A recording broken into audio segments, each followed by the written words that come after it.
Vamos a continuar con nuestra serie de Tesalonicenses, la cual hemos titulado Santidad Divina, y sigamos viendo cómo Dios en su gracia nos perfecciona. Dios, a quien toma en sus manos, nunca lo abandona.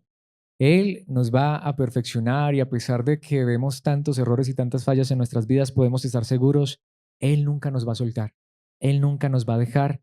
Él, si nos tiene que corregir, nos corrige, si nos tiene que disciplinar, nos disciplina, pero aún antes de cualquier cosa, Él nos enseña, Él nos instruye, Él nos exhorta, Él nos llama a la obediencia por medio de su palabra. Hoy vamos a terminar el capítulo 2 de la primera carta a los tesalonicenses. Vamos a ver los versículos desde el 17 hasta el 20, el final del capítulo, aunque obviamente les digo que todo esto está estrechamente conectado con lo que continúa diciendo la palabra de Dios en el capítulo 3. De hecho, más adelante vamos a ver la conexión tan importante que hay. Así que leamos la palabra de Dios y luego veamos lo que Él nos quiere enseñar. En la Nueva Traducción Viviente dice la palabra de Dios escrita: Amados hermanos, después de estar separados de ustedes por un breve tiempo, aunque nuestro corazón nunca los dejó, hicimos todo lo posible por regresar debido a nuestro intenso anhelo de volver a verlos. Teníamos muchas ganas de visitarlos de nuevo, y yo, Pablo, lo intenté una y otra vez, pero Satanás nos lo impidió. Después de todo, ¿qué es lo que nos da esperanza y alegría? ¿Y cuál será nuestra orgullosa recompensa y corona al estar delante del Señor Jesús cuando Él regrese? Son ustedes. Sí, ustedes son nuestro orgullo y nuestra alegría. Esta es la palabra de Dios. Este es el pasaje que vamos a estar estudiando en esta hora. Y bueno, hay una palabra allí, hay palabras allí en este pasaje muy maravillosas, pero hay una palabra que me llama la atención porque es una palabra que creo que describe este pasaje y es la que he querido usar para darle el título a esta enseñanza. Está allí en el versículo anterior, está allí en el versículo 19 esa palabra, y esa palabra es corona. Por eso le he puesto como título a esta enseñanza: corona en la santidad.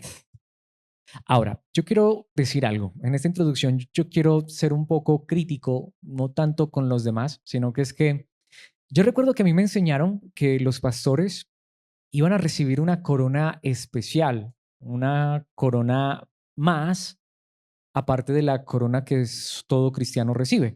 La Biblia enseña que un día Dios nos va a coronar en gloria a todos, pero a mí me habían enseñado, y muchas veces lo escuché, que los pastores iban a tener una corona extra.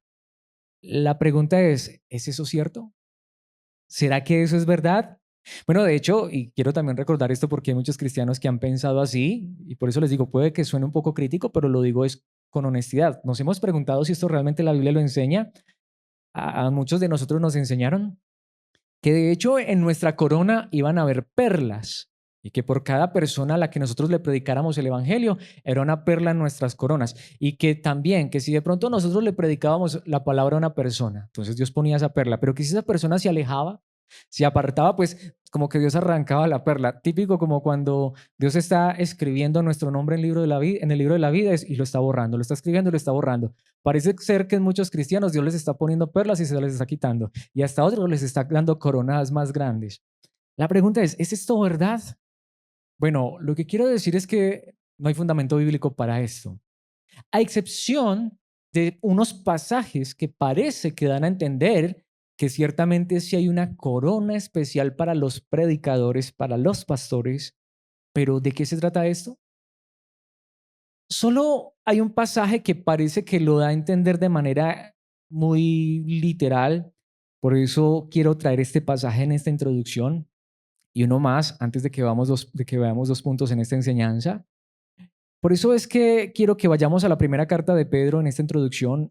Veamos el capítulo 5, versículos 1 al 4, y pensemos lo que el apóstol Pedro dice allí. Dice: y ahora, una palabra para ustedes los ancianos en las iglesias, otra manera de llamar a los pastores o a los líderes, o como los queramos llamar. El apóstol Pedro los llama ancianos, no porque fueran viejos, sino porque eran las personas que tenían la autoridad dentro de la iglesia para dirigirla, y que tenían también la gran responsabilidad de estar frente al pueblo de Dios.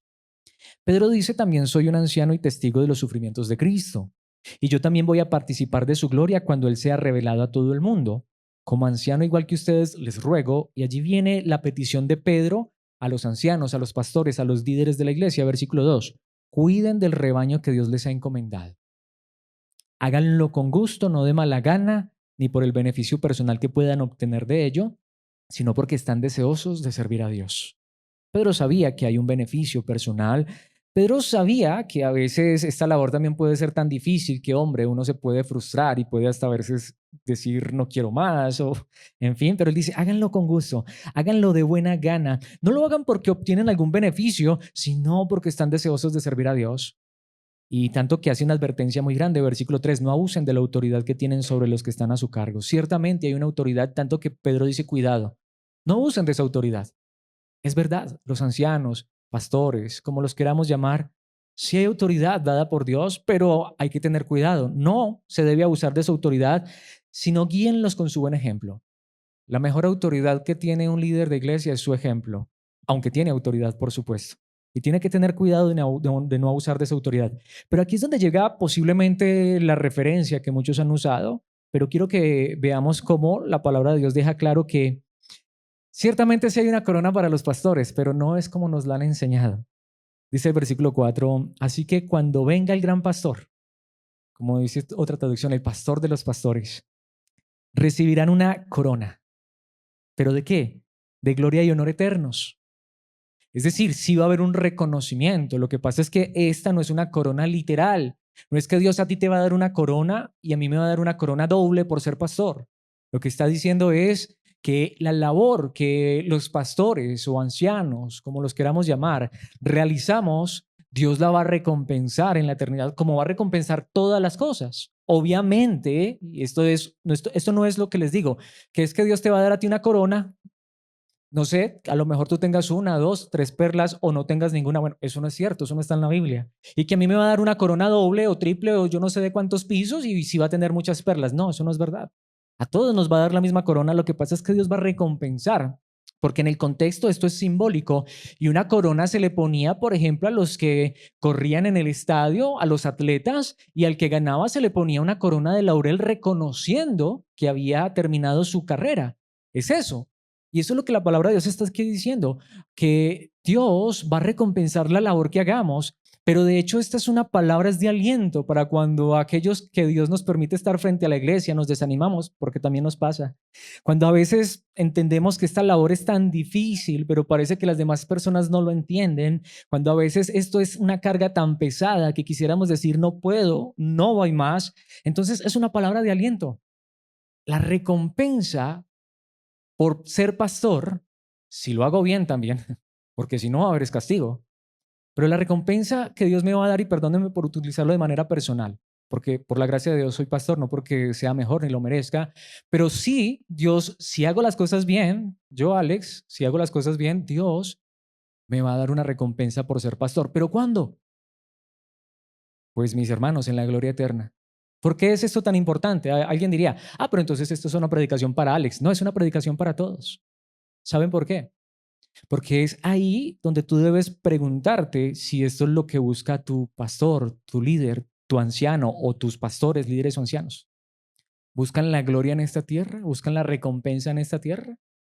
Miren, mis hermanos, la recompensa por tu labor y tu trabajo, sea cual sea, y por hacer las cosas bien para la gloria de Dios, también tendrá recompensa allá en la gloria eterna. Dios también te va a coronar a ti. Aquí no está hablando de la salvación, no está diciendo que Dios nos va a dar la salvación por las cosas que hagamos, no está diciendo que Dios me va a salvar a mí, Alex, por ser pastor. Al contrario, tengo que tener mucho cuidado. Lo que está diciendo es toda labor tiene una recompensa y ciertamente es un ánimo, un aliento, una palabra de fortaleza. Y a los pastores, ¿cuándo Dios les va a recompensar su trabajo? Si yo estoy esperando que la recompensa venga aquí, si yo estoy esperando que la remuneración verdaderamente venga aquí, mis hermanos, ahí es donde yo voy a manipular, voy a torcer, voy a hacer mal el trabajo, lo voy a hacer de manera que no sea Cristo el honrado y glorificado, sino yo para que el beneficio lo obtenga acá. ¿Saben qué está diciendo la palabra de Dios? Pastores, líderes de iglesia, y la iglesia debe saber esto, tu recompensa está en la gloria eterna. Haz tu trabajo aquí en la tierra, no esperando recibir algo a cambio aquí en la tierra, porque si lo haces de esa manera, una de dos, o tarde o temprano te desilusionas o sencillamente vas a dejar la verdad a un lado y vas a manipular para obtener algún beneficio. Por eso es que este pasaje tan famoso, y con esto cierro esta introducción para ir a 2 puntos, Hebreos capítulo 13, versículo 17, ha sido tan mal usado, tan mal interpretado. Obedezcan a sus líderes espirituales y hagan lo que ellos dicen. Esto es cierto, esto es verdadero, mis hermanos. Pero, ¿qué es lo que dice? Su tarea es cuidar el alma de ustedes y tienen que rendir cuentas a Dios. Mis hermanos, no es manipulación. Claro, hay que tener cuidado. Notamos que Pedro nos acaba de decir, y es un llamado de atención para todos. Para mí, en particular, en especial en esta hora, a quien Dios me permite predicar y ser pastor de ustedes, Dios me dice, ten cuidado de no abusar de tu autoridad. Ten cuidado de cómo haces tu trabajo. Si lo haces con gozo, si lo haces con alegría, si lo haces esperando recibir un beneficio o esperando la gloria eterna. Pero a la vez también dice, pero sí debe haber una congregación que debe prestar atención, debe obedecer, pero no al capricho del pastor, no a las ideas del pastor, sino a hombres que quieren cuidar, tanto que dice que se trasnochan, literalmente dice el idioma original, que no duermen porque les preocupa ¿qué? Su alma. Eso es lo que debemos tener claro. No es que obedezcamos ciegamente a los líderes, que no los cuestionemos, que nunca pensemos ni siquiera, ay, ¿qué tal? Siquiera pensar algo malo, porque no se puede tocar al ungido. Todo lo contrario, pregúntate si realmente es ungido. Pregúntate si realmente te está predicando la verdad. Pregúntate cuál es su motivación. Porque si su motivación no es tu alma, si la manera en la que él te está guiando no es hacia la eternidad, pues corre porque no estás frente a un pastor, sino frente a un lobo disfrazado de oveja que te quiere devorar. Denles motivos para que la hagan con alegría y no con dolor. Y eso es cierto. Muchas veces a quienes predicamos, a quienes Dios nos permite dirigir, muchas veces hay motivos de mucha alegría. A veces hay motivos de mucho dolor. A veces, como dijo alguien, y esto no es una crítica personal para nadie, sino lo digo de manera genuina desde el corazón porque el texto lo está diciendo, es decir, hay momentos en los que hay dolor a causa de que tristemente muchos cristianos, en ocasiones, aunque son ovejas, como dijo alguien, a veces las ovejas también muerden. A veces hay ovejas que también son rebeldes, hay ovejas como que también a veces sacan la patica. ¿Sí me hago entender? ¿Y qué dice la palabra de Dios? Esto último ciertamente no los beneficiará a ustedes. Con esto cierro esta introducción que es muy importante y me estoy demorando un poco, pero es necesario. Mis hermanos, esta parte final es la más importante quizá para mí. Lo que está diciendo es, miren mis hermanos, hay una realidad muy grande. Yo tengo una responsabilidad como pastor. Yo voy a dar cuenta por su alma y por la mía. Tú vas a dar cuenta por tu propia vida, por tu propia alma, por la de nadie más. Yo voy a dar cuentas por mi alma y por la de cada uno de ustedes. Qué responsabilidad tan grande.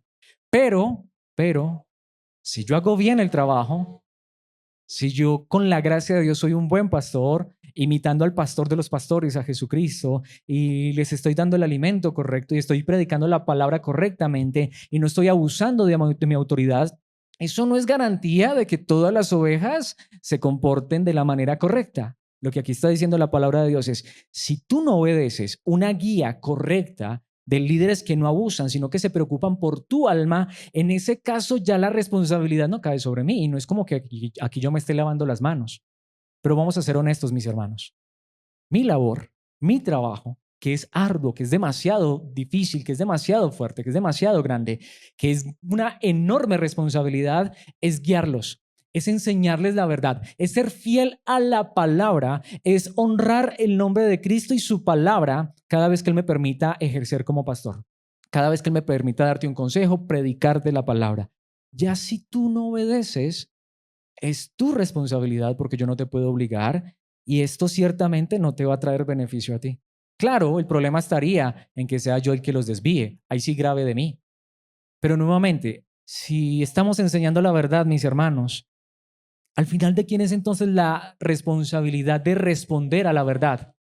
Es tuya, es tuya. Pero aquí es donde viene para mí la parte más interesante. Espero que esto esté quedando claro, pero vayamos a 2 puntos para que todavía quede más claro con la ayuda de Dios. Yo quiero que ahondemos en este tema tan importante y veamos en primer lugar que esta corona tiene un enemigo. Por eso es un trabajo tan difícil. En primer lugar, veamos el enemigo de la corona. Miren, mis hermanos, ciertamente los pastores vamos a tener una corona especial cuando Cristo regrese, pero no es una corona sobre nuestras cabezas. Lo voy a decir de entrada. Y es más, voy a utilizar la ilustración. Si Cristo regresara, vamos a poner este ejemplo, que al terminar esta enseñanza Cristo regresara. Yo me voy a presentar delante de Cristo, pero no me voy a presentar solo. Como un pastor, yo me voy a presentar con el rebaño de ovejas. Esa es la corona que Dios me va a dar, por ejemplo, a mí, siendo pastor de esta congregación local. El privilegio de poderme presentar junto con ustedes. Y como dice en algún lugar la palabra de Dios, mira, Señor, este es el talento que me diste. Aquí está. Y espero, con la ayuda de Dios, la gracia de Dios, que Él me diga, buen siervo fiel, en lo poco fuiste fiel, en lo mucho te pondré. Pero ¿qué tal que me diga, siervo malo y negligente? Esa es la corona. La corona no es que Dios va a poner una corona más sobre mi cabeza. Miren, mis hermanos, si hoy Cristo viniera, me presento delante de Él y tú y yo nos presentamos delante de Él, yo me presento como el hombre que Dios puso frente a ustedes para guiarlos. Y la pregunta es, ¿será que voy a poder estar con la frente en alto y voy a poder mirar al pastor de los pastores a los ojos y decir, Señor, la labor que me diste para hacer, hice? Esa es la corona. La corona es poder presentarme con ustedes. Ese es el punto. Por eso esto es tan importante. Pero es necesario en primer lugar entender, y esto que acabo de decir lo vamos a ver en el segundo lugar, pero es necesario en primer lugar entender por qué entonces hay un enemigo de esa corona. Veamos el enemigo, versículo 14, versículos 17 y 18. Notemos lo que dice el apóstol Pablo, amados hermanos, claro, con mucho amor, con todo el corazón, después de estar separados de ustedes por un breve tiempo, aunque nuestro corazón nunca los dejó, hicimos todo lo posible por regresar debido a nuestro intenso anhelo de volver a verlos. Qué verdad tan maravillosa. Recuerden que el apóstol Pablo tuvo que irse, tuvo que salir huyendo de Tesalónica porque lo iban a matar. Así que la iglesia quedó muy joven, podemos decirlo, la iglesia quedó niña, quedó como un bebé. En ese sentido, Dios no la dejó, no la desamparó, pero humanamente hablando no había un líder, no había un pastor. Esto es necesario que haya personas que estén frente a la iglesia. Así que esto era lo que más le preocupaba al apóstol Pablo. Pablo no salió de Tesalónica prematuramente porque él quiso, porque dijo, ay no, qué pereza, ya quiero cambiar de ambiente. No, su propósito era estar en esta iglesia que él había fundado, a lo mejor mucho tiempo, pero recordemos que él tuvo que salir porque lo iban a matar, lo estaban persiguiendo. Pero Pablo les dice, pero esta separación, aunque fue por un breve tiempo, pero fue solo de cuerpos, pero el corazón estuvo siempre presente. Pero, ¿por qué es tan importante esto? Dice, hicimos todo lo posible para regresar debido a nuestro intenso anhelo de volver a verlos. Pero ¿por qué Pablo, Silas y Timoteo tenían tantas ganas de ver a los tesalonicenses? Porque es que los tesalonicenses le iban a dar una ofrenda a Pablo muy grande, porque es que los tesalonicenses iban a apoyar económicamente a Pablo. Es que no, es que si Pablo se devolvía a Tesalónica, él iba a tener allí casa, carro y beca, es que los tesalonicenses lo iban a tener allá como un rey, como un príncipe. Recordemos que estaban sufriendo. El anhelo y el intenso deseo de Pablo, como lo vamos a ver en un instante, lo voy a demostrar, era porque él entendía que estas personas necesitaban de alguien que los guiara. Estas personas todavía eran niños que podían cometer muchos errores y necesitaban la palabra. En un momento se los voy a demostrar, pero ahí es donde viene. Mis hermanos, tengamos cuidado de pensar que ya no necesitamos la palabra. Tengamos cuidado de pensar que esto de congregarnos, de reunirnos como iglesia, solo es como algo que se inventaron los hombres. No, mis hermanos, esto es vital, esto es fundamental, porque aquí viene el versículo 18, que es quizá el más delicado. Teníamos muchas ganas de visitarlos de nuevo y yo, Pablo, lo intenté una y otra vez. Entonces, ¿qué pasó?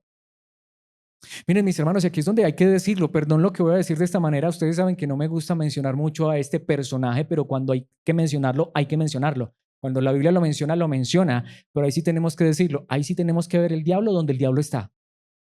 Lo he dicho tantas veces, el diablo no tiene cachos ni cola. ¿Saben quién fue el que impidió eso? Pero Satanás nos lo impidió. Debemos tener cuidado. El ser que más quiere que exista esa ruptura entre la palabra, el que predica y los que escuchan, es el diablo. Miren, mis hermanos, el diablo nos va a poner mil trabas para que tú y yo nos alejemos de la palabra, nos alejemos de la verdad. No sé si me hago entender, pero vamos a ser honestos, ¿no es cierto? Miren, mis hermanos, para estar frente a la palabra, díganme si no es verdad, y lo digo por mí mismo, ¿cuántas trabas tenemos? A veces cuántas excusas, a veces cuántas razones. Yo aquí espero que esto se pueda entender, pero es la palabra, no lo estoy diciendo yo, lo está diciendo la palabra de Dios. Pablo tenía tantas ganas de ir a ver a estos tesalonicenses. Ellos querían verlo, pero ¿quién pone las trabas? ¿Quién se interpone? Porque es que eso es lo que quiere el diablo. Lo último que quiere el diablo es que nos reunamos como iglesia, más si se está predicando la verdad. Y él quiere ponernos trabas a toda costa. ¿Y saben qué hizo el diablo? Impidió Satanás impidió que Pablo pudiera reunirse con los tesalonicenses. Y Pablo lo intentó una y otra vez. Mis hermanos, hagámonos la pregunta, ¿será que hay algo que está interponiéndose entre nosotros y la palabra de Dios? ¿Será que nosotros hoy podemos decir que a pesar de que se presenten tantos inconvenientes, nosotros lo intentamos, hacemos todo lo posible, que no seamos nosotros de aquellos que somos los que ponemos ante las trabas? Miren, mis hermanos, nuevamente, el diablo no está vestido con cachos y cola, el diablo no tiene una camiseta negra. Lo he dicho tantas veces, el diablo no está por allá detrás de una puerta a las 12 de la noche diciendo búho debajo de la cama para jalarnos los pies. No, el diablo no es eso, mis hermanos, eso es ridículo. Aunque si a ti te han dicho búho detrás de la puerta y te han jalado los pies, no sé quién haya sido, pero no es el diablo. Más bien hagámonos la pregunta, yo no sé a cuántos de ustedes los ha asustado el diablo de esa manera, a mí nunca, pero yo sí les puedo asegurar que el diablo se ha interpuesto muchas veces para que lo más importante para mí no sea la palabra. No sé en tu vida, pero ahí sí yo puedo ver al diablo bien palpable, bien dibujadito, y no viene con cachos y cola, viene con 1000 excusas, con 1000 razones, con 1000 trabas. A veces nos pone problemas y dificultades, y normalmente ¿dónde nos los pone? ¿Para qué nos los pone? ¿No es muchas veces para que no tengamos esa conexión con la palabra? ¿No es cierto? Y podemos nosotros decir, ahí sí podemos decir, ese es el diablo.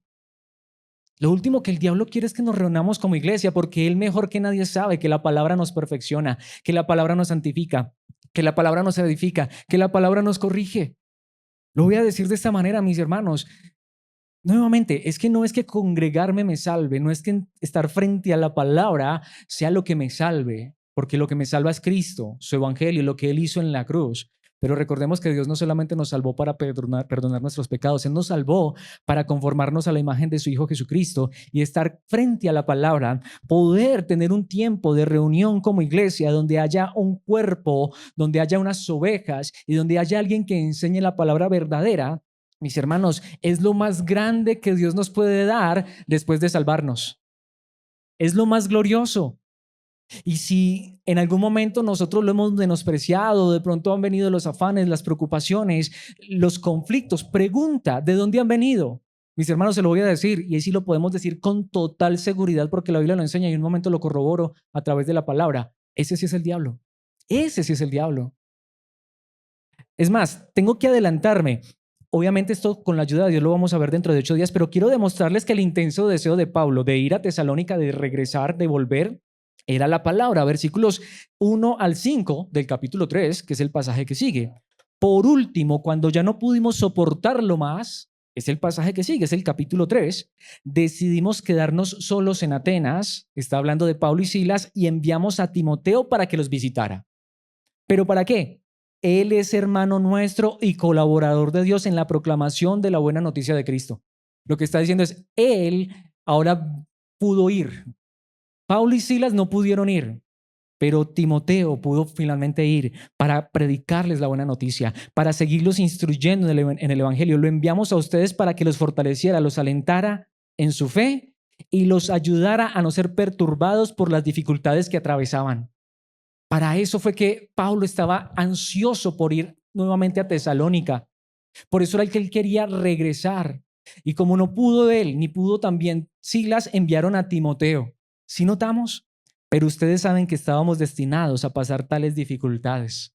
Pablo sabía, si ellos están pasando dificultades, a lo mejor se están preguntando, ¿por qué me está pasando esto a mí? ¿Qué necesitaban? Palabra verdadera, evangelio verdadero. Eso era lo que quería el diablo.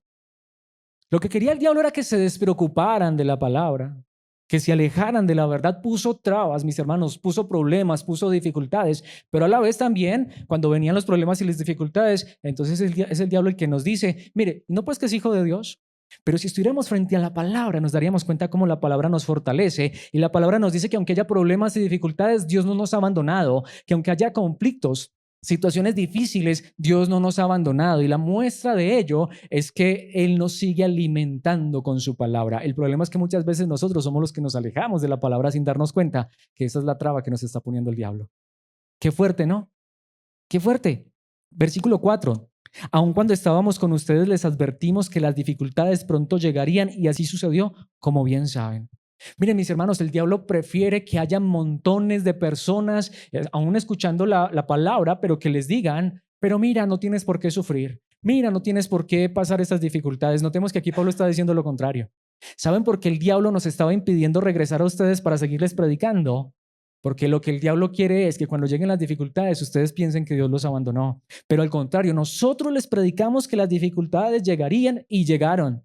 Entonces, ¿qué hizo el diablo? Nos separó de ustedes. Fuerte, ¿no?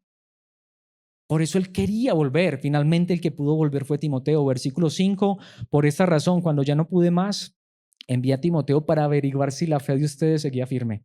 Tenía miedo de que el tentador, el diablo, los hubiera vencido y que nuestro trabajo hubiera sido en vano. Esa era la preocupación de Pablo. No suele suceder que a veces uno extraña tanto a muchos hermanos. Mi hermano, es que he tenido muchos problemas, he tenido muchas dificultades. Si tú supieras que esto, lo uno y lo otro, el trabajo, ¿sí? Pero ¿qué han hecho esas cosas? ¿Qué acaso no son las excusas para decir, por eso no he vuelto? ¿Por eso no me he vuelto a reunir frente a la palabra? ¿Quién está orando eso, mis hermanos? Satanás, el enemigo. Ahora, tengamos cuidado, no les estoy diciendo que el diablo esté dentro de ustedes. No, no, no, no, no, de ninguna manera. No, pero es que nuevamente, es que aquí no está hablando de una posesión demoníaca. Aquí no dice Pablo que él tenía el diablo dentro de él. El diablo había impedido que Pablo pudiera regresar a donde los tesalonicenses. El diablo era el que estaba creando esa distancia. Porque eso es lo que él quiere el diablo. No, el diablo no se puede meter dentro de nosotros. Tenemos el Espíritu Santo, jamás.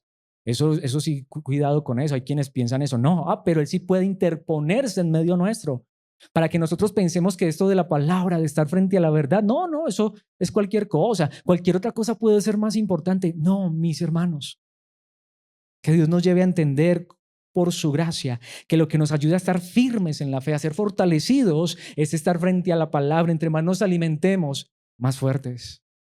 Yo tengo un amigo que cada que lo veo, bueno, que lo veo a él con su pequeño niño, siempre le digo, hombre, ¿qué le das a ese niño?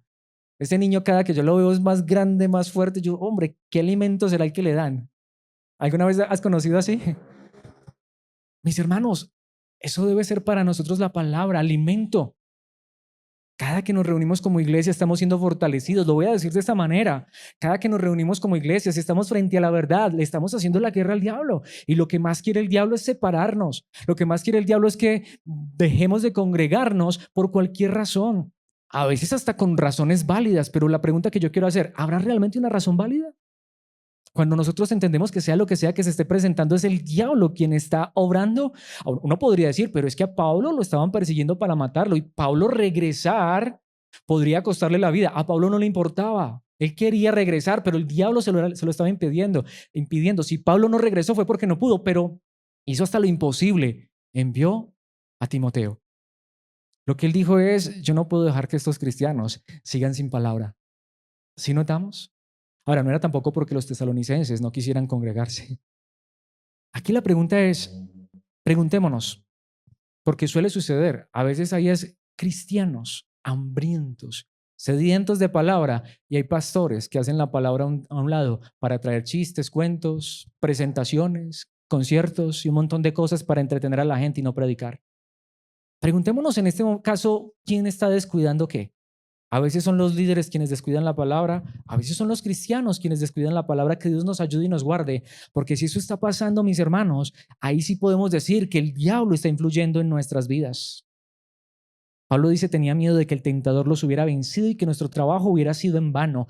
Tenía miedo de que el diablo hubiera arrancado la palabra, como lo dijo el mismo Señor Jesucristo en Mateo capítulo 13, versículo 19. Hablando de la palabra, dice que la palabra es como una semilla. Las semillas que cayeron en el camino representan a los que oyen el mensaje del reino, a los que oyen la palabra y no lo entienden.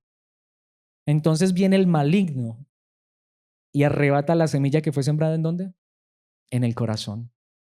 Si vemos que el diablo no tiene cachos y cola, ni está asustando a nadie, el diablo está arrancando la palabra. Pero puede ser que hasta hagamos la lucha, la pelea y mis hermanos venzamos y nos congreguemos, pero ¿está la palabra que está siendo sembrada en nuestros corazones produciendo fruto o está siendo arrancada? ¿Quién hace eso? El diablo. A lo que me refiero, mis hermanos, es que nuevamente, si la Biblia habla de este personaje, pues no es que a mí me encante hablar de ese personaje, pero cuando la Biblia habla hay que decirlo. Y hay que decir lo que es. Hay gente que ve al diablo hasta en la sopa, mis hermanos, pero no lo ven donde realmente está. El diablo lo que quiere es arrancar la palabra de nuestro corazón. El diablo lo que quiere es que nosotros tengamos 1000 ocupaciones, 1000 razones para excusarnos y no estar frente al mensaje. Lo que el diablo quiere es que no nos alimentemos de la palabra. Es más, fue lo que le dijo al Señor Jesucristo: si eres el Hijo de Dios, di que estas piedras se conviertan en pan. Al diablo no le importaba que el Hijo de Dios se alimentara de la palabra, sino que hiciera milagros para saciar su hambre física. ¿Cuántas personas se agolpan en nombre de Dios para recibir un milagro? Pero ¿cuántas se agolpan en nombre de Dios para recibir la palabra verdadera? ¿Cuántas personas corren por una señal y un milagro? ¿Cuántas personas no se pierden un evento porque allí va a haber poder de Dios para realizar milagros? Pero ¿cuántas personas tienen la misma intención, la misma pasión, la misma dedicación cuando es el mensaje fiel y puro? Que puede ser que hasta nos traiga problemas y dificultades, como le pasó a los tesalonicenses, pero que fortalece nuestra fe y que en el día difícil nos va a llevar a confiar todavía más en Dios. Dios quiera que la palabra hoy esté cayendo en buena tierra y que podamos producir el fruto que Dios quiere que produzca. Como lo diría el apóstol Pedro en su primera carta, capítulo 5, versículos 7 al 9. Pongan todas sus preocupaciones y ansiedades en las manos de Dios porque Él cuida de ustedes. Sí, no está mal, como lo decía ahora la hermana Paula al principio. Oremos por todo, pidámosle a Dios si estamos preocupados, angustiados, pero mis hermanos, Dios cuida de nosotros. Pero aquí viene el punto más importante, versículo 8. Estén alerta, cuídense de su gran enemigo el diablo, porque anda al acecho como un león rugiente buscando a quien devorar. ¿De qué manera? ¿De qué manera? ¿Cómo es que el diablo anda como león rugiente buscando a quien devorar? Versículo 9. Manténganse firmes contra él, contra el diablo, y sean fuertes en su fe. Recuerden que su familia de creyentes en todo el mundo también está pasando por el mismo sufrimiento. Pregunta: cuando estamos viviendo momentos difíciles, ¿eso nos acerca más o nos aleja más? Cuando vienen los problemas, las dificultades, los momentos que son reales, ¿qué hace eso? ¿Nos aleja o nos acerca? Porque eso es lo que quiere el diablo, alejarnos a toda costa. A veces no solamente trae problemas y dificultades, también podemos decirlo de la otra manera, como también lo está diciendo la palabra. Puede ser que a veces los buenos momentos también sean los que nos lleven a alejarnos. La pregunta simple es esta: ¿qué es lo que a nosotros nos lleva a alejarnos? La respuesta debería de ser nada. ¿Que estoy viviendo momentos difíciles? Pues más cerquita de la palabra de Dios, de su verdad. ¿Que estoy viviendo buenos momentos? Pues más cerquita todavía. Gloria a Dios, Él da, Él quita. Si hay buenos tiempos, sea el nombre de Dios bendito. Cuando tenemos el estómago lleno, cuando hay abundancia, todo lo puedo en Cristo que me fortalece. Cuando hay escasez, cuando el estómago está vacío, cuando quizá las cosas no están saliendo bien, pues todo lo puedo en Cristo que me fortalece. Y más cerca, es que no hay razón, mis hermanos. Cuando nosotros nos alejamos, cuando nosotros permitimos que algo nos quite esta bendición de la palabra, del alimento, mis hermanos, literalmente le estamos permitiendo que el enemigo gane terreno. Pero aquí viene el segundo punto y es la recompensa de la corona. Vamos a ver esto en los versículos 19 y 20 y aquí es donde quiero que veamos nuevamente. Como les dije al principio, pero aquí está enfatizado en la palabra. Miren, mis hermanos, y lo voy a decir de esta manera, sé que suena muy fuerte, pero es necesario. Ojalá que jamás, que nunca pase, que nunca haya pasado, que no esté pasando ni vaya a pasar. Que las personas que a veces se alejan, que no quieren saber de la palabra o de este lugar, que eso no debería pasar, pero si pasa, mis hermanos, que no sea porque no haya alimento en este lugar. Pero ojalá no pasara bajo ninguna circunstancia. Pero les decía al principio, pero si aquí por la gracia de Dios ha habido alimento, y digo aquí porque no sé en los otros lugares, no puedo hablar de los otros lugares, lo que les decía al principio, mis hermanos, gloria a Dios. Y en este momento quiero darle gracias a Dios por sus vidas, porque sé que ustedes están aquí porque quieren recibir el alimento. Porque sé que ustedes están aquí porque saben que lo que aquí se predica entonces no es prosperidad, sanidad y milagros, sino la palabra que nos está perfeccionando, que nos está purificando. Pero lo que les decía, pero esto es lo que nos va a traer recompensa. Sí, ciertamente esa es la corona. Versículo 19. Después de todo, ¿qué es lo que nos da esperanza y alegría? Dice el apóstol Pablo. ¿La ofrenda que vamos a recibir?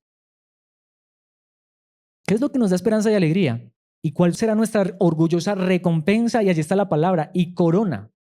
De hecho, el idioma original dice corona gloriosa delante del Señor Jesús. ¿Cuándo qué? Cuando Él regrese.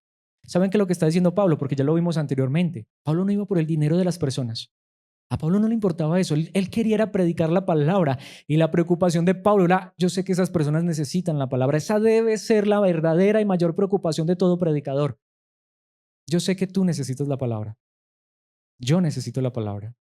Por eso tú debes mirar si cada que esos hombres que predican la palabra se paran, se ponen enfrente a predicar la palabra, realmente desean es llenar tu alma con palabra, con alimento fiel, vivo y verdadero, el alimento que provee Dios, la palabra de Cristo.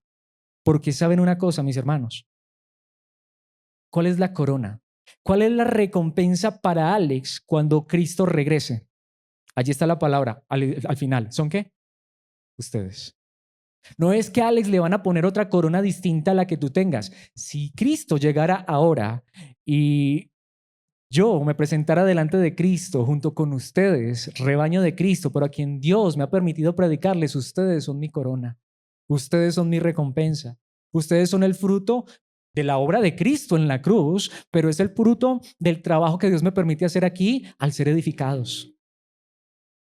Mis hermanos, entendemos lo grande de esto. Por eso para Pablo era la preocupación. Pero claro, para Pablo la preocupación no era lo que él podía recibir en esta tierra. Era poder ser fiel a la palabra y edificar a esos creyentes, porque Pablo se iba a presentar con esa iglesia delante de Cristo Jesús cuando Cristo regresara. Si hoy Dios me llamara a cuentas, mis hermanos, ¿qué me dirá el Señor? Nuevamente, buen siervo y fiel. ¿Alimentaste ese rebaño? ¿Proveíste palabra para ese rebaño? ¿Les dijiste la verdad? ¿Les dijiste que el evangelio no era una vida cómoda en esta tierra, sino que había problemas y dificultades, pero que siguieran confiando en mí porque mi recompensa estaba aquí? Pues ahí es donde vamos. Si mi recompensa, si yo como pastor no espero recibir mi recompensa ya, mis hermanos, es donde voy a manipular, donde voy a torcer la palabra y entonces voy a querer recibir una recompensa de ustedes, pero yo no quiero una recompensa de ustedes si soy fiel a la palabra. Yo quiero que ustedes sean mi recompensa, que es diferente. Pablo, la recompensa que él iba a recibir no era una ofrenda que recibiera de los tesalonicenses o de cualquier otra persona, aunque él agradecía cuando le colaboraban. La recompensa de Pablo era que él se preocupaba por alimentar a esas ovejitas. Y podía un día presentarse delante de Cristo y decirle, estas fueron las personas que me diste y mira que los alimenté con tu palabra, con tu verdad. No les mentí, les dije la realidad, les dije aún que iban a enfrentar problemas y dificultades. Estaba preocupado por el alimento que iban a recibir. Tanto que dice el versículo 20, sí, ustedes son nuestro orgullo y nuestra alegría. Solo Dios sabe si es cierto cuando yo les digo que me alegra tanto verlos. Mis hermanos, pero es de verdad. ¿Qué sentido tendría haber preparado esta enseñanza esta semana si ustedes hoy no hubieran venido a escucharla? Y saben, mis hermanos, Dios quiera que sea verdad esto en mi vida. Él lo sabe, aunque sería bueno que ustedes también lo supieran. Ustedes son mi orgullo, ustedes son mi alegría. Por lo que les decía, porque el trabajo que Dios me regaló, que no me lo regaló porque yo sea el mejor, ni mucho menos, soy igual que tú, pero Él me dio el privilegio de estar frente a ti y predicarte la palabra. Pero mis hermanos, Él me dio el privilegio de ser su pastor. ¿Los trato yo realmente como ovejas? ¿Qué me importa de ustedes? ¿Me importan ustedes o lo que ustedes tienen? ¿Me importa predicarles la palabra, manipular y controlar para sacar provecho? Para Pablo, su orgullo y alegría y su corona, no la corona de salvación que Cristo va a poner sobre nosotros y que arrojaremos a sus pies porque es por gracia, esa la vamos a recibir todos, pero lo que les decía, si hoy me llamara Dios a cuentas, daría cuentas no solo por mí, sino por ustedes. ¿Y qué le voy a decir al Señor? Los alimenté, les di el alimento verdadero, les prediqué tu palabra. Mis hermanos, esa es la manera en la que vencemos al diablo. Y esta es la manera en que podemos sentirnos orgullosos y alegres de que hay una iglesia que anhela y desea la verdad de Dios. Como lo diría Pablo en Filipenses 4:1, por lo tanto, mis amados hermanos, manténganse fieles al Señor. Los amo y anhelo verlos, mis queridos amigos, porque ustedes son mi alegría y la corona que recibo por mi trabajo. Ustedes. Pero ¿cuándo vamos a recibir esa corona? Alex, ¿cuándo va a recibir esa corona? Cuando me presente delante del Señor a responder por la labor que Él me encomendó. ¿Cuál fue la labor que Él me encomendó? Cuidarlos a ustedes. ¿Con qué? Con la palabra, con el evangelio, con la verdad. pero que ustedes también quieran alimentarse, que ustedes también quieran recibir esta palabra, que ustedes entiendan que esta es la manera en la que Dios diseñó su iglesia. Como lo dice el apóstol Pablo en 2 Corintios capítulo 11, versículo 12, y con este versículo termino, pues los celo con el celo de Dios mismo. En este contexto, Pablo está hablando de personas que querían torcer la palabra y que querían engañar a los cristianos. Y Pablo les decía, a mí me dan celos, pero los celos de Dios. Hay una clase de celos que no son malos. Los celos malos son los que son infundados, los que son sugestión. Pero Pablo aquí tenía celos porque él sabía que había personas que estaban intentando engañar a los cristianos. Y mis hermanos, si eso está pasando, ahí sí como el dicho, el pastor debe salir ya no con caricias y cariñitos, debe salir con un palo, debe salir con una, literalmente tratemos de imaginarnos esto, tratemos de imaginarnos un pastor de ovejas literal. La Biblia nos enseña varias historias, por ejemplo, David. ¿Qué hacía David cuando venía un lobo o un oso o un león a comerse una oveja? Salía David con, ay, tan lindo el osito, ay, tan lindo el leoncito. ¿Sí? Dice que salía y lo despedazaba. Y si ese león se estaba comiendo una oveja, así salvara un pedazo de oreja, pero él mataba a ese león, lo abría de las quijadas.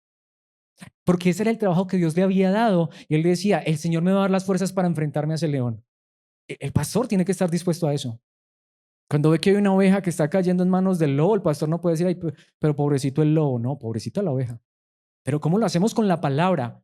Aquí lo estoy haciendo, sí estoy siendo fiel a la palabra. Aquí en este sentido, y espero que se pueda entender, que no suene orgullo como que ahí es donde vamos. ¿Cuánta gente se enfrenta supuestamente al diablo y hasta le dice diablo cochino y que no sé qué? No, no, mis hermanos, esa no es la forma de enfrentarse al diablo. La forma de enfrentarnos al diablo es ser fiel a su palabra, a la palabra de Dios. Es lo último que él quiere es que seamos fieles. La forma de enfrentarnos al diablo es alimentarnos del mensaje que nos va a fortalecer cuando venga la dificultad. Y Pablo dice, los celo con el celo de Dios mismo. ¿Por qué? Los prometí como una novia pura a su único esposo. Porque todo esto debe ser para la gloria de Cristo. Y yo me voy a presentar con ustedes, pero ustedes no son míos. ¿De quién son ustedes? De Cristo. En ese sentido, en ese contexto, se puede decir correctamente, ustedes no me pertenecen a mí, le pertenecen a Cristo, pero mientras ustedes estén aquí, Cristo me puso a cuidarlos, a llevarlos a buenos pastos, a darles el alimento de la palabra. Y aún Él me va a recompensar por esta labor que haga, pero ustedes son la novia de su único esposo, que es Cristo. Esa es mi responsabilidad. Así que hagámonos la pregunta. La pregunta es esta. ¿Estamos frente a alguien que nos predica la palabra verdaderamente y quiere nuestro bienestar, el bienestar de nuestra alma? ¿O estamos frente a alguien que no? Si es así, corre por tu vida.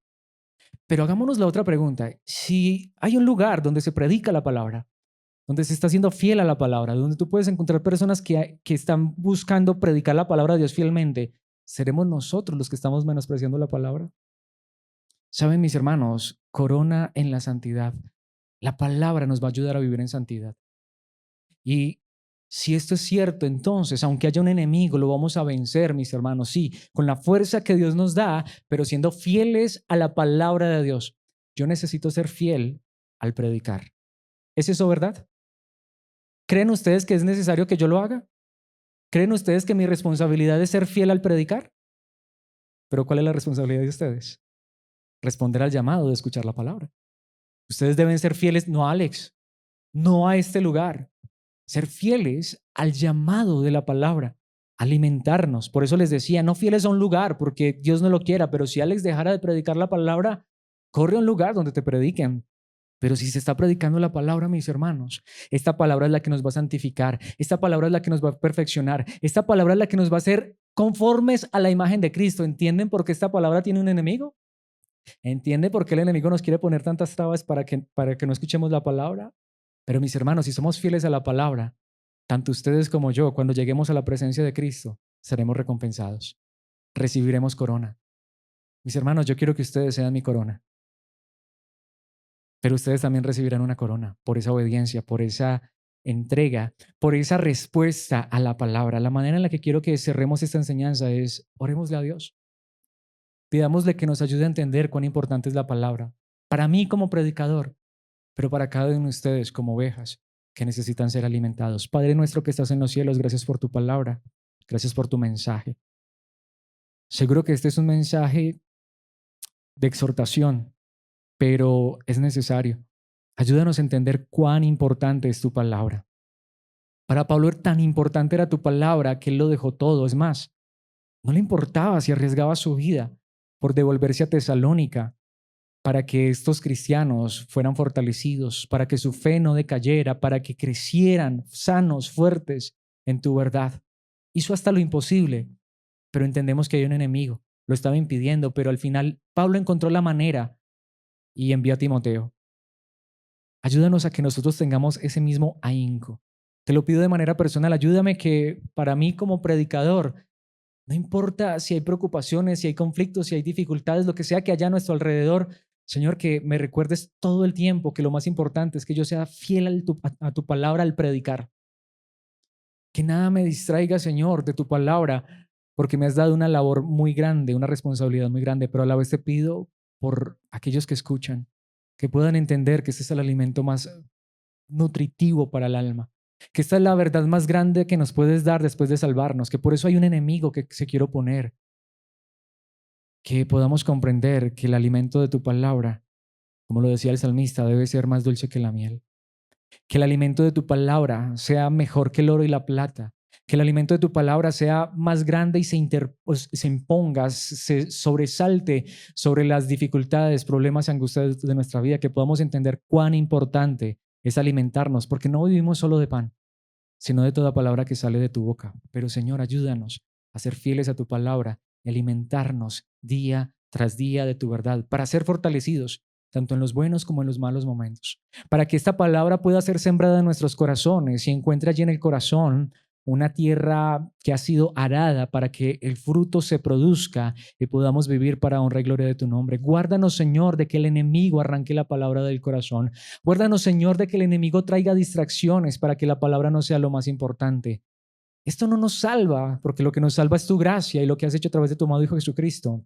Pero ciertamente tu palabra nos perfecciona. Ciertamente tu palabra nos santifica. Ciertamente tu palabra sacia y alimenta nuestras vidas, nuestra alma. Así que ayúdanos a anhelar esta palabra y entender que aún así un día recibiremos la corona que tú nos has prometido, porque nos importa lo que está del otro lado, no tanto lo que está de este. Ayúdanos a que esto sea verdad en nuestras vidas todos los días hasta el final. En nombre de Cristo tomado dijo amén y amén.